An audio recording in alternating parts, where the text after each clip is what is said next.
ಕೇವಲ 4 ಸಾಮಗ್ರಿಯನ್ನು ಬಳಸ್ಕೊಂಡು ಬಾಯಲ್ಲಿಟ್ಟರೆ ಕರಗುವಂತಹ ಒಂದು ಸಾಫ್ಟ್ ಮೈಸೂರು ಪಾಕನ್ನು ಮಾಡಬೇಕಾದ್ರೆ ಈ ವಿಡಿಯೋದಲ್ಲಿ ನಾನು ಶೇರ್ ಮಾಡುವಂತಹ ಟಿಪ್ಸ್ಗಳನ್ನು ಫಾಲೋ ಮಾಡಿ ನೋಡಿ.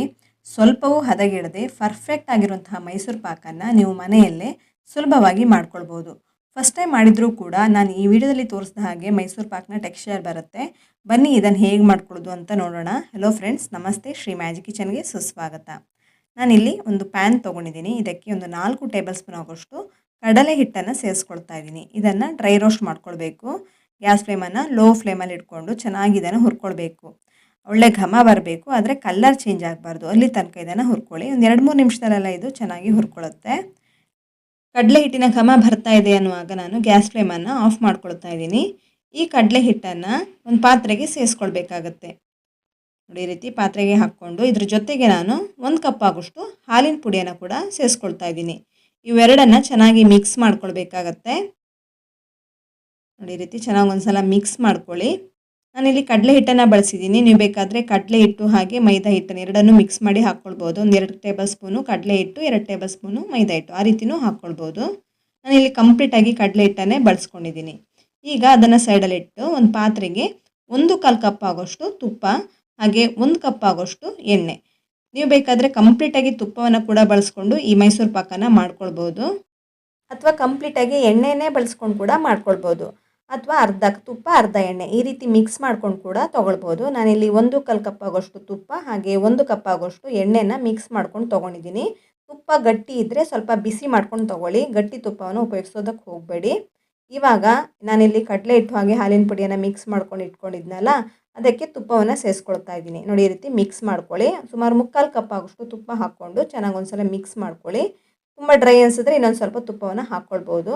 ಈ ರೀತಿ ಮಾಡಿಕೊಂಡ್ರೆ ನಿಮಗೆ ತುಂಬ ಈಸಿ ಆಗುತ್ತೆ. ನೆಕ್ಸ್ಟ್ ಸ್ಟೆಪ್ ಅನ್ನೋದು ಈ ಮೈಸೂರು ಪಾಕ್ ಮಾಡ್ಕೊಳ್ಳೋಂಥ ನೆಕ್ಸ್ಟ್ ಸ್ಟೆಪ್ಪು ತುಂಬ ಈಸಿ ಆಗುತ್ತೆ. ಹಾಗಾಗಿ ನಾನು ಮೊದಲಿಗೆ ಈ ರೀತಿ ಮಿಕ್ಸ್ ಮಾಡ್ಕೊಂಡು ಇಟ್ಕೊಂಡಿದ್ದೀನಿ. ಡೈರೆಕ್ಟಾಗಿಯೇ ಹಾಕ್ಕೊಳ್ಬೋದು, ಆದರೆ ಗಂಟುಗಳು ಆಗುತ್ತೆ, ಉಂಡೆ ಉಂಡೆ ರೀತಿ ಬರುತ್ತೆ. ಅದಕ್ಕೋಸ್ಕರ ಈ ರೀತಿ ಮಿಕ್ಸ್ ಮಾಡ್ಕೊಂಡು ತೊಗೊಳ್ತಾ ಇರೋದು. ಈ ಮಿಶ್ರಣವನ್ನು ಸೈಡಲ್ಲಿ ಇಟ್ಟಿರ್ತೀನಿ. ಈಗ ಸಕ್ಕರೆ ಪಾಕವನ್ನು ಮಾಡ್ಕೊಳ್ತಾ ಇದ್ದೀನಿ. ಒಂದು ಪಾತ್ರೆಗೆ, ದಪ್ಪ ತಳದ ಪಾತ್ರೆಗೆ 2 ಕಪ್ ಆಗೋಷ್ಟು ಸಕ್ಕರೆಯನ್ನು ಹಾಕ್ಕೊಳ್ತಾ ಇದ್ದೀನಿ. ನಾನು 1 ಕಪ್ ಆಗೋಷ್ಟು ಹಾಲಿನ ಪುಡಿಯನ್ನು ತೊಗೊಂಡಿರೋದ್ರಿಂದ 2 ಕಪ್ ಆಗೋಷ್ಟು ಸಕ್ಕರೆಯನ್ನು ಹಾಕ್ಕೊಂಡಿದ್ದೀನಿ. ಈ ಸಕ್ಕರೆಗೆ ನಾನು 1 ಕಪ್ ಆಗೋಷ್ಟು ನೀರನ್ನು ಹಾಕ್ಕೊಂಡು ಸಕ್ಕರೆಯನ್ನು ಕರಗಿಸ್ಕೊಳ್ತಾ ಇದ್ದೀನಿ. ಇದನ್ನು ಚೆನ್ನಾಗಿ ಕರಗಿಸ್ಕೊಳ್ಬೇಕಾಗತ್ತೆ. ಮೊದಲಿಗೆ ಕಸ ಕಡ್ಡಿ ಎಲ್ಲ ಇದ್ದರೆ ಸಕ್ಕರೆ ಎಲ್ಲ ಚೆನ್ನಾಗಿ ಕರಗಿದ ನಂತರ ಒಂದು ಸಲ ಫಿಲ್ಟ್ರ್ ಮಾಡಿಕೊಂಡು ತಿರ್ಗಾ ಇದನ್ನು ಕುದಿಸ್ಕೊಳ್ಬೇಕಾಗತ್ತೆ. ನೋಡಿ, ಇದೀಗ ಸಕ್ಕರೆನೂ ಚೆನ್ನಾಗಿ ಕರಗಿದೆ. ಒಂದೆಡೆ ಪಾಕ ಬರಬೇಕು, ಅಲ್ಲಿ ತನಕ ವೆಯ್ಟ್ ಮಾಡಬೇಕಾಗತ್ತೆ. ಚೆನ್ನಾಗಿ ಈ ರೀತಿ ಮಿಕ್ಸ್ ಮಾಡ್ತಾ ಇರಿ. ಇದೀಗ ಸಕ್ಕರೆ ಎಲ್ಲ ಚೆನ್ನಾಗಿ ಕರಗಿ ಚೆನ್ನಾಗಿ ಕುದಿಯೋದಕ್ಕೆ ರೆಡಿಯಾಗಿದೆ. ಸಕ್ಕರೆ ನೀರು ಅನ್ನೋದು ಚೆನ್ನಾಗಿ ಕುದೀತಾ ಇದ್ದ ಹಾಗೆ ಚೆಕ್ ಮಾಡ್ತಾ ಇರ್ಬೋದು ನೀವು ಮಿಡ್ಲಲ್ಲಿ. ಒಂದೆಡೆ ಪಾಕ ಬರಬೇಕು, ಒಂದು ಸ್ಟ್ರಿಂಗ್ ಕನ್ಸಿಸ್ಟೆನ್ಸಿ ಬರೋ ತನಕ ವೆಯ್ಟ್ ಮಾಡಿ. ನೋಡಿ, ಇದೀಗ ಚೆಕ್ ಮಾಡ್ತಾ ಇದ್ದೀನಿ. ಕಟ್ ಆಗಬಾರ್ದು, ಈ ರೀತಿ ಮಾಡ್ತಾಯಿದ್ರೆ ಮಿಡ್ಲಲ್ಲಿ ಕಟ್ ಆಗಬಾರ್ದು. ನೀಟಾಗಿ ಒಂದೆಡೆ ಬಂದರೆ ನೀವು ನೆಕ್ಸ್ಟ್ ಪ್ರೊಸೀಜರಾಗೆ ಹೋಗ್ಬೋದು. ನೋಡಿ, ಇದೀಗ ಚೆಕ್ ಮಾಡ್ತಾ ಇದ್ದೀನಿ. ಒಂದೆಡೆ ಪಾಕ ಬಂದಿದೆ. ಸೌಟಲ್ಲಿ ಈ ರೀತಿ ಎತ್ತಿ ಬಿಟ್ಟರು ಗೊತ್ತಾಗುತ್ತೆ, ಲೈನ್ ಬರುತ್ತೆ. ಒಂದು ಡ್ರಾಪ್ ಬೀಳುವಾಗ ಲೈನ್ ಬರುತ್ತೆ. ಆ ರೀತಿ ಆದರೂ ಪರವಾಗಿಲ್ಲ, ಅಥವಾ ಈ ರೀತಿಯೂ ನೀವು ಚೆಕ್ ಮಾಡ್ಕೊಳ್ಬೋದು. ನಿಮ್ಗೆ ಯಾವ್ದು ಈಸಿ ಅನಿಸುತ್ತೋ ಆ ರೀತಿ ಮಾಡ್ಕೊಳ್ಳಿ. ಆದರೆ ಒಂದೆಳೆ ಪಾಕ ಬರಲೇಬೇಕು, ಇಲ್ಲಾಂದರೆ ಮೈಸೂರು ಪಾಕ ಪರ್ಫೆಕ್ಟಾಗಿ ಬರಲ್ಲ, ಪುಡಿ ಪುಡಿ ಆಗಿಬಿಡುತ್ತೆ. ಕೆಲವ್ರು ಹೇಳ್ತಾರೆ ಪುಡಿ ಪುಡಿ ಆಗುತ್ತೆ ಮೈಸೂರು ಪಾಕ್ ಮಾಡಿದಲ್ಲ. ಈ ರೀತಿ ಮಾಡಿಕೊಂಡ್ರೆ ಮಾತ್ರ ಚೆನ್ನಾಗಿ ಬರುತ್ತೆ, ಪರ್ಫೆಕ್ಟಾಗಿ ಬರುತ್ತೆ.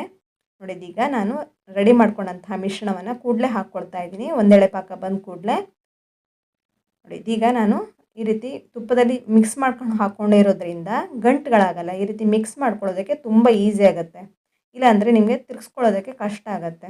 ನೋಡಿ, ಈ ರೀತಿ ಚೆನ್ನಾಗಿ ಒಂದ್ಸಲ ಮಿಕ್ಸ್ ಮಾಡ್ಕೊಂಡ್ರೆ ಆಯಿತು. ಸಕ್ಕರೆ ಪಾಕದ ಜೊತೆಗೆ ಚೆನ್ನಾಗಿ ಬೆರೆಯುತ್ತೆ. ನೋಡಿ, ಈ ರೀತಿ ಚೆನ್ನಾಗಿ ಮಿಕ್ಸ್ ಮಾಡ್ಕೊಂಡಿದ್ದೀನಿ. ಇದೊಂದು ಸ್ವಲ್ಪ ಹೊತ್ತು ಕುದಿಯೋದಕ್ಕೆ ಬಿಡಬೇಕಾಗತ್ತೆ. ಕುದಿಯೋದಕ್ಕೆ ಸ್ಟಾರ್ಟ್ ಆದ ನಂತರನೇ ನೀವು ತುಪ್ಪವನ್ನು ಹಾಕ್ಕೊಳ್ಬೋದು. ತುಪ್ಪ ಹಾಗೂ ಎಣ್ಣೆಯ ಮಿಶ್ರಣವನ್ನು ರೆಡಿ ಮಾಡ್ಕೊಂಡು ಇಟ್ಕೊಂಡಿದ್ದೀನಲ್ಲ, ಅದನ್ನು ಹಾಕ್ಕೊಳ್ಬೋದು. ನೋಡಿ, ಇದೀಗ ಹಾಕ್ಕೊಳ್ತಾ ಇದ್ದೀನಿ ನಾನು. ನೋಡಿ, ಒಂದೊಂದು ಸೌಟ್ ಆಗೋಷ್ಟು ಹಾಕ್ಕೊಳ್ತಾ ಬನ್ನಿ. ಹಾಕ್ಕೊಳ್ತಾ ಮಿಕ್ಸ್ ಮಾಡ್ಕೊಳ್ಳಿ.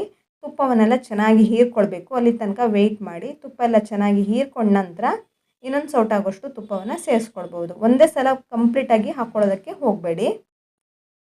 ಈ ವಿಡಿಯೋದಲ್ಲಿ ನಾನು ಮಿಲ್ಕ್ ಮೈಸೂರು ಪಾಕ್ ಮಾಡೋದನ್ನು ತೋರಿಸ್ತಾ ಇರೋದು. ಹಾಗಾಗಿ ನಾನು 4 ಸಾಮಗ್ರಿನ ಬಳಸ್ಕೊಂಡಿದ್ದೀನಿ.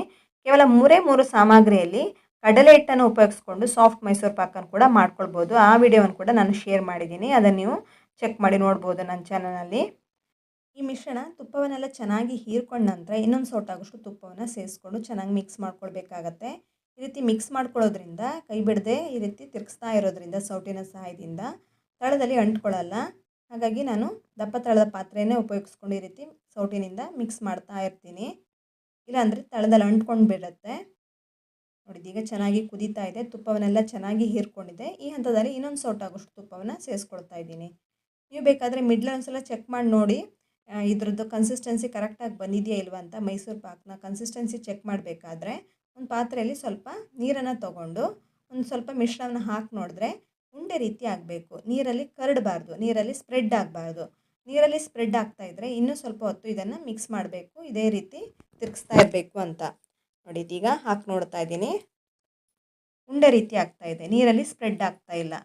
ಕಲರ್ ಕೂಡ ಚೇಂಜ್ ಆಗಿದೆ, ಸ್ವಲ್ಪ ಲೈಟ್ ಕಲರ್ ಇತ್ತು, ಇವಾಗ ಸ್ವಲ್ಪ ಡಾರ್ಕ್ ಕಲರ್ ಬಂದಿದೆ. ಈ ರೀತಿ ಆದರೆ ಪರ್ಫೆಕ್ಟಾಗಿ ಆಗಿದೆ ಅಂತ. ನೀವು ಇನ್ನೊಂದು ರೀತಿಯೂ ಚೆಕ್ ಮಾಡ್ಬೋದು. ನೋಡಿ ಈ ರೀತಿ ಸೌಟಿನಿಂದ ಮಿಶ್ರಣವನ್ನು ತಗೊಂಡು ಕೈಯಲ್ಲಿ ಎತ್ತಿ ಮೇಲಿಂದ ಬಿಟ್ಟರೆ ಅದು ರಿಬ್ಬನ್ ರೀತಿ ಬೀಳಬೇಕು. ಆ ರೀತಿ ಆಗೋ ತನಕ ವೆಯ್ಟ್ ಮಾಡಿ. ನಾನು ತೊಗೊಂಡಂತಹ 2 ಕಪ್ ತುಪ್ಪವನ್ನು ಕಂಪ್ಲೀಟಾಗಿ ಹಾಕ್ಕೊಂಡಿದ್ದೀನಿ.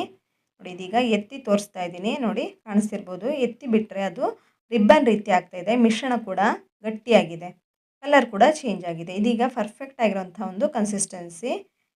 ನೀವು ಇನ್ನೂ ಜಾಸ್ತಿ ಹೊತ್ತು ಇದೇ ರೀತಿ ಮಾಡ್ತಾಯಿದ್ರೆ ಅದು ಹಾರ್ಡ್ ಮೈಸೂರು ಪಾಕೆಲ್ಲ ಮಾಡ್ತೀರಲ್ಲ ಆ ಕನ್ಸಿಸ್ಟೆನ್ಸಿ ಬಂದುಬಿಡುತ್ತೆ. ಈ ರೀತಿ ಆದ ಕೂಡಲೇ ಗ್ಯಾಸ್ ಫ್ಲೇಮನ್ನು ಆಫ್ ಮಾಡ್ಕೊಳ್ಳಿ. ಕೂಡಲೇ ಒಂದು ಪಾತ್ರೆಗೆ ತುಪ್ಪವನ್ನು ಸವರಿಟ್ಕೊಂಡಿದ್ದೆ, ಒಂದು ಬಟರ್ ಶೀಟನ್ನು ಹಾಕಿಬಿಟ್ಟು ತುಪ್ಪವನ್ನು ಸವರಿಟ್ಕೊಂಡಿದ್ದೆ, ಅದಕ್ಕೆ ಇದನ್ನು ಹಾಕ್ಕೊಳ್ತಾ ಇದ್ದೀನಿ. ಬಟರ್ ಶೀಟ್ ಇದ್ದರೆ ಹಾಕ್ಕೊಳ್ಳಿ, ಹಾಕ್ಕೊಳ್ಳೇಬೇಕಂತೇನಿಲ್ಲ. ತುಪ್ಪವನ್ನು ಸವರಿಟ್ಕೊಂಡಿರೋಂತಹ ಪಾತ್ರೆಗೆ ರೆಡಿ ಮಾಡ್ಕೊಂಡಂಥ ಈ ಮಿಶ್ರಣವನ್ನು ಹಾಕ್ಕೊಂಡ್ರೆ ಆಯಿತು. ಇದ್ದರೆ ಹಾಕ್ಕೊಳ್ಬೋದು, ಇಲ್ಲಾಂದರೆ ಸ್ಕಿಪ್ ಕೂಡ ಮಾಡ್ಕೊಳ್ಬೋದು ಬಟರ್ ಶೀಟನ್ನು. ಇದೀಗ ನೋಡಿ ಕಂಪ್ಲೀಟಾಗಿ ತಣ್ಣಗಾಗಬೇಕು, ಒಂದು 5-6 ಗಂಟೆ ಹೊತ್ತಾದರೂ ಬೇಕು ಕಂಪ್ಲೀಟಾಗಿ ತಣ್ಣಗಾಗಬೇಕಾದ್ರೆ. ಇದೀಗ ಕಂಪ್ಲೀಟಾಗಿ ತಣ್ಣಗಾದ ನಂತರ ಉಲ್ಟಾ ಹಾಕ್ಕೊಂಡು ಈ ರೀತಿ ತಟ್ಟಿದ್ರೆ ಆಯಿತು, ನೀಟಾಗಿ ಇಳ್ಕೊಂಡು ಬರುತ್ತೆ, ಒಂದು ಚೂರು ಅಂಟ್ಕೊಳ್ಳಲ್ಲ. ನಾನಿಲ್ಲಿ ಬಟರ್ ಶೀಟನ್ನು ಹಾಕಿರೋದ್ರಿಂದ ನೋಡಿ ಈಸಿಲಿ ತೆಗಿಬೋದು. ನಿಮ್ಗೆ ಯಾವ ಶೇಪಲ್ಲಿ ಬೇಕಾದರೂ ಆ ಶೇಪಲ್ಲಿ ಇದನ್ನು ಕಟ್ ಮಾಡ್ಕೊಳ್ಬೋದು. ಮೈಸೂರು ಪಾಕ್ ಮಾಡ್ಕೊಳ್ಳೋದು ತುಂಬಾ ಈಸಿ, ಬಟ್ ಕೆಲವೊಂದು ಟಿಪ್ಸ್ಗಳನ್ನು ಫಾಲೋ ಮಾಡಿದ್ರೆ ಆಯಿತು. ಪರ್ಫೆಕ್ಟಾಗಿ ಬೇಕ್ರಿಲಿ ಸಿಗುವ ಸ್ವೀಟ್ ಶಾಪ್ಗಳಲ್ಲಿ ಸಿಗುವಂತಹ ಮೈಸೂರು ಪಾಕನ್ನು ಮಾಡ್ಕೊಳ್ಬೋದು. ನೋಡಿ ಎಷ್ಟೊಂದು ಸಾಫ್ಟಾಗಿದೆ ಅಂತ ನೀವು ಈ ರೀತಿ ಕಟ್ ಮಾಡ್ಕೊಳ್ಳುವಾಗಲೇ ನೋಡ್ಕೊಳ್ಬೋದು. ಬಾಯಲ್ಲಿ ಇಡ್ತಾ ಇದ್ದ ಹಾಗೆ ಕರ್ಕೊ ಹೋಗಿಬಿಡುತ್ತೆ. ಹಾಗೆ ಇದ್ರ ಕಲರ್ ಕೂಡ ಹಾಗೆ ಒಳಗಡೆಯಿಂದ ಸ್ವಲ್ಪ ಡಾರ್ಕ್ ಆಗಿದೆ, ಯಾಕೆಂದರೆ ಬಿಸಿ ಇರುವಂತಹ ಮಿಶ್ರಣವನ್ನು ಪಾತ್ರೆಗೆ ಹಾಕ್ಕೊಂಡಿರೋದ್ರಿಂದ ಅದು ಒಳಗಡೆ ಸ್ವಲ್ಪ ಬಿಸಿಯಾಗಿ ಕಲರ್ ಕೂಡ ಡಾರ್ಕಾಗಿ ಬರುತ್ತೆ, ಹೊರಗಡೆಯಿಂದ ಲೈಟಾಗಿ ಬರುತ್ತೆ. ನೋಡಿ ಈ ರೀತಿ ಟೆಕ್ಸ್ಚರ್ ಬಂದಿದೆ. ಅದ್ಭುತವಾದಂಥ ಒಂದು ಮೈಸೂರು ಪಾಕನ್ನು ಮನೆಯಲ್ಲೇ ಸಿಂಪಲಾಗಿ ಕೇವಲ 4 ಸಾಮಗ್ರಿಯಲ್ಲಿ ಮಾಡ್ಕೊಳ್ಬೋದು. ನೋಡಿ ಕಾಣಿಸ್ತಿರ್ಬೋದು. ಈ ಮಿಲ್ಕ್ ಮೈಸೂರು ಪಾಕನ ಒಂದ್ಸಲ ಟ್ರೈ ಮಾಡಿ ನೋಡಿ ಮನೆಯಲ್ಲಿ, ಯಾವ ರೀತಿ ಬಂತು ಅಂತ ಕಮೆಂಟ್ ಸೆಕ್ಷನಲ್ಲಿ ತಪ್ಪದೇ ಕಮೆಂಟ್ ಮಾಡಿ. ಈ ವಿಡಿಯೋದಲ್ಲಿ ನಾನು ಹೇಳಿದಂತಹ ಎಲ್ಲ ಟಿಪ್ಸ್ಗಳನ್ನು ಫಾಲೋ ಮಾಡಿದ್ರೆ ಇದೇ ಟೆಕ್ಸ್ಚರಲ್ಲಿ ನೀವು ಮನೆಯಲ್ಲೇ ಮಾಡ್ಕೊಳ್ಬೋದು, ಒಂದು ಚೂರು ಹದಗೆಡಲ್ಲ. ಹಾಗೆ ನೀವು ಕಮೆಂಟ್ ಸೆಕ್ಷನಲ್ಲಿ ಎಲ್ಲಿಂದ ಕಮೆಂಟ್ ಮಾಡ್ತಾ ಇದ್ದೀರಂತಲೂ ಮೆನ್ಷನ್ ಮಾಡಿ. ಇನ್ನಷ್ಟು ಹೊಸ ರೀತಿಯ ಅದ್ಭುತವಾದ ರೆಸಿಪಿಗಳೊಂದಿಗೆ ಸಿಗೋಣ. ಧನ್ಯವಾದಗಳು.